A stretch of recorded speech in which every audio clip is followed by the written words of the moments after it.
जो मनुष्य किसी अच्छे काम में लगा हुआ होता है, आने वाले समय में उसका अंत कभी बुरा नहीं होता है। श्री कृष्ण कहते हैं, मनुष्य अपनी 3 प्रमुख कृत्यों द्वारा नरक के द्वार पर पहुंचता है। वे 3 कृत्यां हैं काम, क्रोध और लोभ। मनुष्य का समस्त निर्माण उनके विश्वास के फलस्वरूप होता है। जैसा वो सोचता है उसी के अनुरूप वो बनता है। परिवर्तन इस संसार का नियम है। एक नज़र में तुम असीम संपत्ति के मालिक बन सकते हो, लेकिन दूसरी नज़र में तुम दरिद्र बन सकते हो।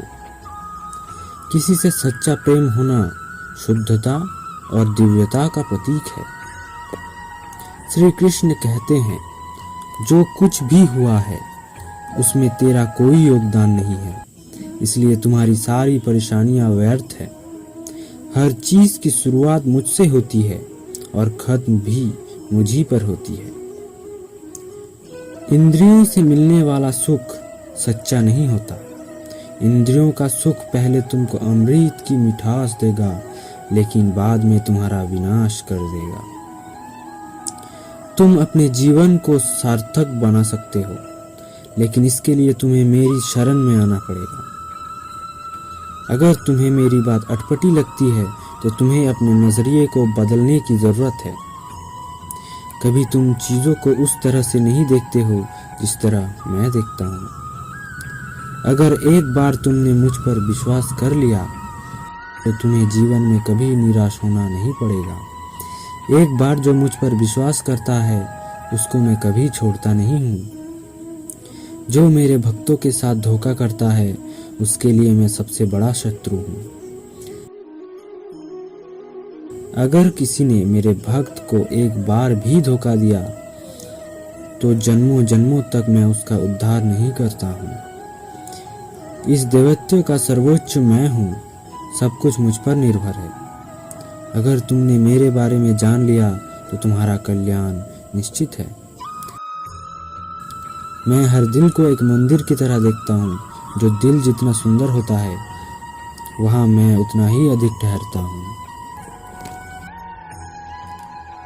भगवान श्री कृष्ण के चरण कमल इतने पवित्र होते हैं कि जो कोई भी उनकी शरण लेता है तुरंत शुद्ध हो जाता है। इस दुनिया में तुम प्रेम सभी से करो, लेकिन पूर्ण रूप से विश्वास किसी पर मत करो।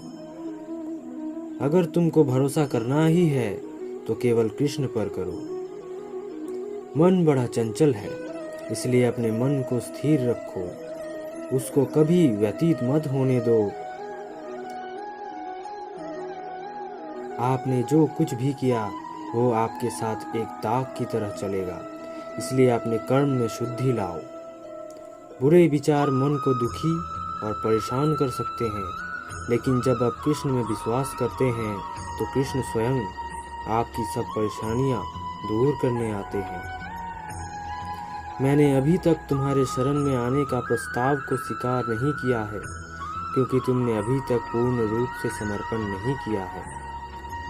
जब तक शुरुआत करोगे तो स्वाभाविक रूप से तुमको असफलता मिल सकती है। कई बार तुमको गिरना भी पड़ सकता है, लेकिन इसका मतलब यह नहीं होना चाहिए कि तुम उस काम को करना छोड़ दो। एक समय आएगा जब तुम परिपूर्ण हो जाओगे और तुम्हारे सभी काम सफल हो जाएंगे। इस काम में हमेशा तुम्हारे साथ खड़ा रहूंगा।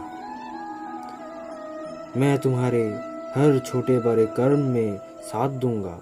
तुम्हारा जो दिल करे वही करो, लेकिन नम्रता सरलता के साथ करना, अहंकार के साथ नहीं।